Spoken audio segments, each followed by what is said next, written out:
ओम नमः शिवाय। दोस्तों, स्वागत है आप सभी का आपके अपने चैनल खुशहाल ज़िंदगी में। कैसे हैं आप लोग, ये बताने के लिए कमेंट बॉक्स में हर हर महादेव अवश्य लिखिएगा। दोस्तों, श्रावण का महीना चल रहा है। साल 2022 में श्रावण मास का तीसरा सोमवार 1 अगस्त को पड़ रहा है। पवित्र श्रावण का महीना 12 अगस्त को समाप्त होगा, जिसके बाद भादो मास लग जाएगा। भोले बाबा की आराधना के लिए अब तीसरा और चौथा सोमवार बचा है। चौथा सोमवार 8 अगस्त को रखा जाएगा। महादेव की कृपा पाने के लिए इस दिन भक्त विधि विधान से भोलेनाथ की पूजा अर्चना करते हैं। शिवालयों में जलाभिषेक के लिए लंबी लंबी कतारें लगी रहती हैं। कहते हैं कि सावन का सोमवार का व्रत रखने से मनोवांछित फल की प्राप्ति होती है। इस साल सावन के हर सोमवार पर विशेष योग बन रहे हैं। सावन के तीसरे सोमवार पर विनायक चतुर्थी, शिव योग और रवि योग का अद्भुत संयोग बन रहा है, जिससे इस दिन का महत्व कई गुना अधिक बढ़ गया है। महादेव के साथ उनके पुत्र गणपति की आराधना से विशेष फलों की प्राप्ति होगी। विनायक चतुर्थी पर गणेश जी की आराधना करने से समस्त बाधाओं का नाश होता है। सावन के तीसरे सोमवार यानी कि 1 अगस्त को शाम 7:03 से 2 अगस्त को शाम 6:37 तक शिव योग रहेगा। वहीं बात करें रवि योग की, तो 1 अगस्त सुबह 5:42 से लेकर शाम 4:06 तक रवि योग रहेगा। तो दोस्तों, श्रावण महीने का बस 2 ही सोमवार का व्रत रह गया है। अगर आप में से किसी ने अभी तक सोमवार का व्रत धारण नहीं किया है, यानी कि श्रावण महीने में सोमवार का व्रत नहीं किया है, तो इस बार का श्रावणी सोमवार बहुत ही सुंदर योग में आया है। इस दिन व्रत अवश्य धारण करें और विधि विधान से महादेव की पूजा अर्चना करें। यदि आपकी कोई खास कामना है जो पूर्ण नहीं हो रही है, तो इसके लिए आप शिव महापुराण में वर्णित कुछ विशेष उपाय आज के दिन कर सकते हैं, क्योंकि आज के दिन विनायक चतुर्थी भी है। तो इस दिन कोई भी पूजा आप करने से पहले गणपति का स्मरण अवश्य करें, गणपति का ध्यान करें, उनका पूजन करें।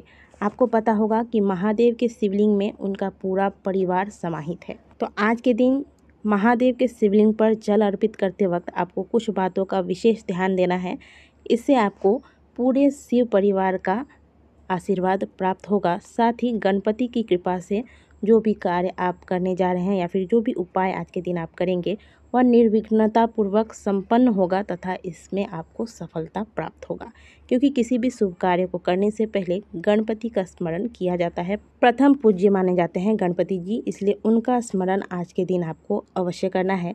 आज के दिन आप भले मंदिर जाएं या घर में पूजन करें, महादेव के शिवलिंग पर जल अर्पित करते वक्त आपको एक बात का ध्यान अवश्य रखना है। स्क्रीन पर जो आप शिवलिंग देख रहे हैं, इसमें जो शिवलिंग जिस जलाधारी पर स्थित है, ये जो गोल हिस्सा है, यह माता पार्वती का स्वरूप माना जाता है। और शिवलिंग तो साक्षात महादेव का ही स्वरूप है। शिवलिंग से जिस हिस्से से आप जल अर्पित करते हैं, जल बहकर बाहर की ओर आता है। इसके ठीक राइट साइड में गणेश जी का स्थान है और लेफ्ट साइड में कार्तिकेय महाराज का स्थान होता है। जहाँ शिवलिंग रखा हुआ है वह माता पार्वती का हस्तकमल है और बीच में ये जो एक मोटी सी लाइन है जहाँ से पानी बहकर बाहर की ओर आती है, यह भगवान शंकर की पुत्री अशोक सुंदरी का स्थान है। और ऊपर से जो बूंद बूंद जल महादेव के शिवलिंग पर गिरता है, या महादेव की 5 बेटियां जया, विषहरा, शामली बारी, दौतली और देव, इनका स्थान है। तो आज के दिन जब आप महादेव के मंदिर जाएंगे, तो महादेव के मंदिर में उनके शिवलिंग पर जल चढ़ाने का जो सही नियम है, जो शिव महापुराण के अंतर्गत वर्णित है, इसका पालन आपको आज के दिन अवश्य करना है। आज के दिन आप महादेव के शिवलिंग पर जल अर्पित करेंगे जब, तो सबसे पहले आपको जहाँ पर गणपति का स्थान है, जो हम आपको स्क्रीन पर बार बार दिखा रहे हैं, इस स्थान पर आपको जल अर्पित करना है। इसके बाद आपको कार्तिकेय महाराज का जो स्थान है, इस स्थान पर जल अर्पित करना है। फिर बीच में जो मोटी सी लाइन है जहाँ से पानी बहकर आगे जाती है, बाहर जाती है, जो अशोक सुंदरी का स्थान है, इस स्थान पर आप जल अर्पित करें। और ये जो शिवलिंग का कटी भाग है, जहाँ माता पार्वती का हस्त कमल है जिसके ऊपर शिवलिंग स्थापित है, इस स्थान पर आपको जल अर्पित करना है। चारों ओर से आपको जल अर्पित करना है। अब आप अंत में महादेव के शिवलिंग पर जल अर्पित करें। शिवलिंग पर जल अर्पित करने के बाद महादेव के शिवलिंग के ऊपर मटका रखा हुआ है, जहाँ पर महादेव के 5 पुत्रियों का स्थान है, उस मटके में आपको जल अर्पित करना है। महादेव की पूजा अर्चना करने के बाद आप नंदी महाराज की पूजा अवश्य करें। महादेव के वाहन है नंदी महाराज, वही आपकी मनोकामना महादेव तक पहुंचाते हैं, इसलिए उनका पूजन अवश्य करें। महादेव की पूजा विधिवत करने के बाद जब आप वापस महादेव के मंदिर से अपने घर की ओर आ रहे होते हैं, उस वक्त महादेव के मंदिर में जो दहली है उस स्थान पर आपको थोड़ा सा जल अर्पित करना है। महादेव के मंदिर में जब भी आप जाएं, महादेव की पूजा करें, महादेव का अभिषेक करें, तो आपको इसी विधि से करना चाहिए। यही सही विधि है, क्योंकि इसका वर्णन स्वयं शिव महापुराण के अंतर्गत किया गया है। और कई बार हम जानते हुए भी इन चीज़ों पर ध्यान नहीं देते, लेकिन आपको इन बातों का ध्यान अवश्य रखना चाहिए जब आप महादेव की शिवलिंग की पूजा कर रहे होते हैं। इस विधि से महादेव के मंदिर में जाकर जल अर्पित करते हैं तो सबसे पहले आप प्रथम पूज्य गणपति का स्मरण करते हैं और उनके ऊपर जल अर्पित करते हैं। इससे आपका पूजा जो है वह निर्विघ्नता पूर्वक पूर्ण होता है और आपका पूजा का पूरा फल आपको प्राप्त होता है। यदि आपकी कोई विशेष मनोकामना है जो आप चाहते हैं कि वह पूर्ण हो जाए, तो आज के दिन आप महादेव की पूजा अर्चना जब करते हैं तो पूजा की थाली में 108 चावल के दाने अवश्य गिन कर ले जाएं। अब आप महादेव के मंदिर जाने के बाद उनकी विधिवत अभिषेक करें। अगर आप पंचामृत ले जाते हैं या फिर कच्चा दूध ले जाते हैं तो अभिषेक करें। इसके बाद शुद्ध जल से अभिषेक करें। इसके बाद आप महादेव को केसर चंदन या फिर सफ़ेद रंग का चंदन धारण कराएं।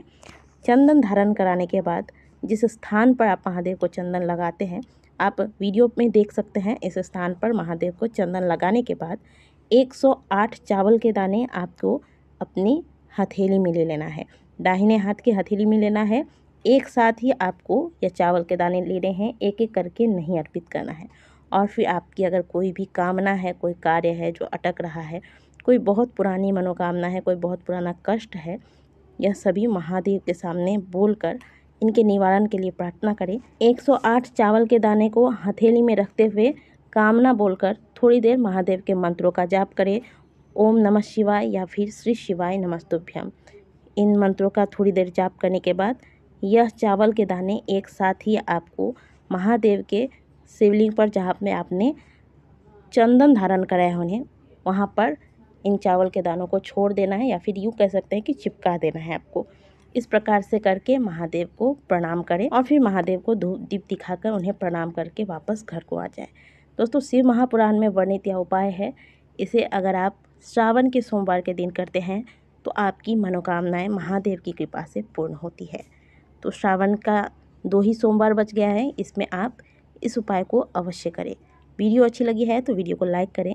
कमेंट बॉक्स में हर हर महादेव अवश्य लिखिएगा। मिलते हैं आपसे अगले वीडियो में, तब तक के लिए ओम नमः शिवाय, हर हर महादेव।